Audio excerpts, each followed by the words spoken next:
I had an epiphany recently about XRP that completely changed the way that I look at the coin and how I no longer look at it like I look at Bitcoin or, Ethereum or any of the other coins. Most of you guys that are XRP diehards already know this. A lot of people like myself came into XRP relatively recently with the same mindset that I had on Bitcoin, Ethereum, Hive, or any of those other tokens that are floating around in terms of market cap, market price, ups and downs, cycles, and etc. Well, I had this massive epiphany that I was just like, okay, I need to make a video about this just to help some other people that maybe don't see it. Now, of course, as usual, this isn't financial advice. This is just what I believe and what I've seen to be happening, and a lot of people actually believe in. And this might be why this community has some of the most diamond hands I've ever seen. I'm going to have to illustrate what I mean so that it really drives the point home. XRP is really a utility token. Yes, it's being speculated at the moment, and yes, it's coupled to Bitcoin, sort of, but that's just because it hasn't yet been used properly for what it's intended to be used for. So at the moment, it's kind of behaving like a pre-release token in a way, where people are just speculating about its value. And that speculation layer, you see what I mean in a minute, is more seen because we're operating on a different scale. Now, the speculation is going to carry on forever, and that speculation is going to be coupled with Bitcoin probably forever. But when the pump happens, the size of the pump is going to be such that we're not going to be able to see that speculation anymore. So just to give you a background, the way Bitcoin has been, let's say we draw a graph, and if you think about Bitcoin, right, from its inception till now, it's had ups and down cycles, right? So you've had, so this is time and this is price, okay? It's done something like, done the blow off top, and then it's done something like this, and then not quite as low as it used to be, and then bang, and then, I mean, the scale is a little bit wrong, but you know what I mean. So we're sort of here now, okay? And that is going to go on pretty much forever, yeah? Or until the whole world has run out of Bitcoin and we've hit some sort of theoretical maximum. Now, if I compare that to what XRP is doing, let me just change the colors. XRP is kind of coupled with Bitcoin, okay? It did an all-time high here as well, like everybody else. And then it didn't quite do an all-time high here. It didn't quite get there. And now we're somewhere down here for XRP. And a lot of the reason why that didn't happen is the lawsuit, right? With the SEC. So it's kind of like placated that sort of growth there, stunted the growth. But because the XRP community is so diamond hands, this hasn't gone to zero like most tokens would have had they been faced with the same level of, attacks effectively over the years. Now, moving down, let's think about why this is going to happen. So we now have XRP in the coming months, people are saying. So that's the price again, that's time. This is what's going to happen. So we have the normal sort of one day we're just going to see a right? And then the speculation will carry on from up here. And the ups and downs will be something like this, but only at that level. We're never going to see it come anywhere near here ever again. And I'm going to explain why. So now, if you think about how XRP is going to be working when the time really does come. So one of the things that XRP is going to be used for is remittances, right? And remittances are huge. I mean, this represents hundreds of billions of dollars every year, right? People sending money across borders from retail to retail, so person to person, not institution. So that's me sending money to my brother in America, my brother sending money to his friends and you know what I mean, family members sending money to each other across countries, yeah, across borders. And XRP is going to be used for that process.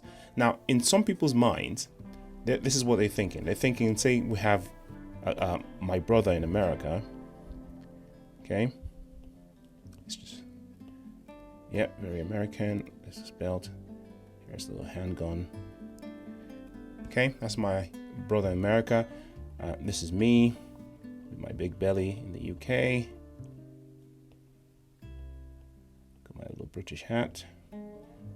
Sometimes I'm in Scotland, so let's put on a kilt.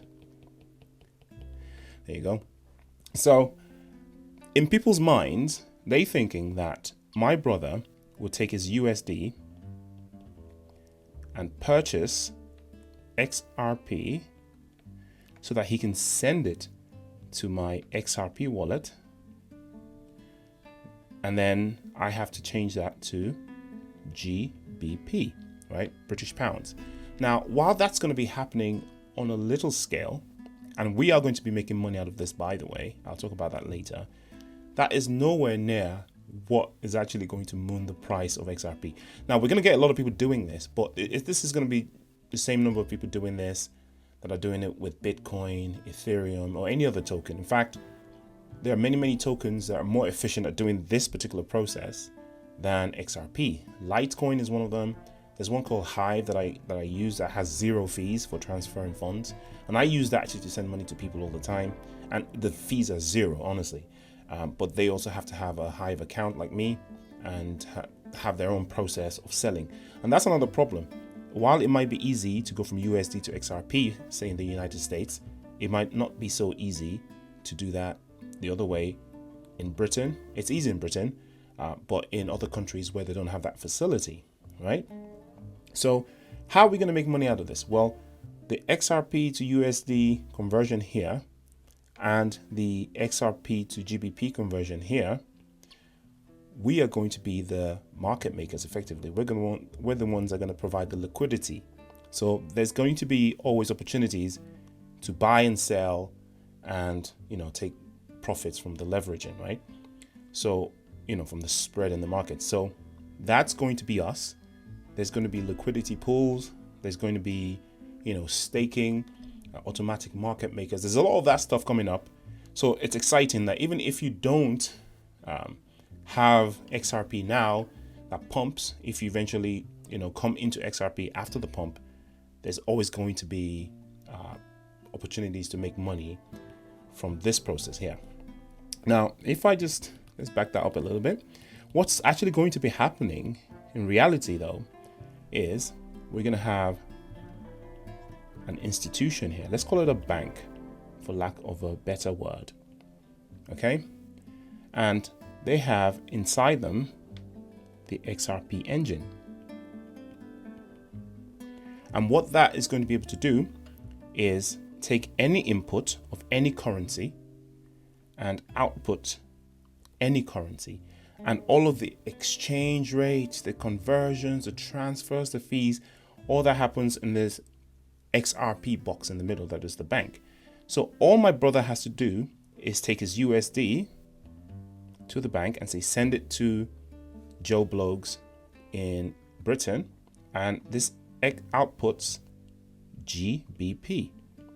He doesn't have to worry his pretty little mind about XRP, buying XRP, wallets, yada, yada, yada. He just takes his money and sends it to me. He doesn't have to worry about the exchange rate. He doesn't have to worry about, wallets and blah, blah, blah, blah, blah, right?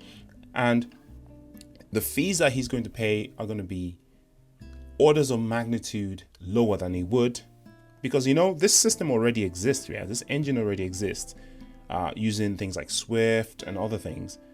But because of the counterparty risks and all of the complexities, the fees are really high. The settlement times are long, because for him to send, say, 100 USD, there's got to be somebody on the other side that's willing to hold 100 USD's worth of GBP in order to do the exchange, right? And they charge fees and it takes days.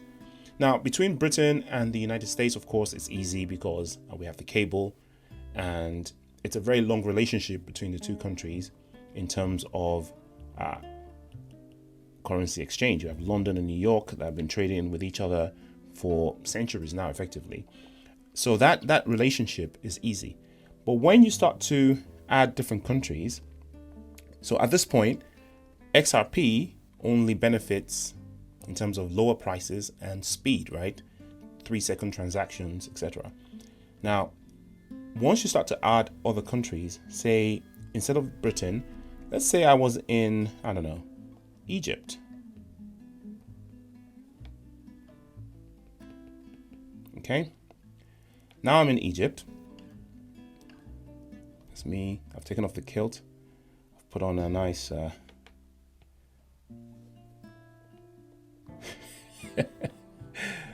okay, that's me in Egypt. Now he's going to send me Egyptian pounds.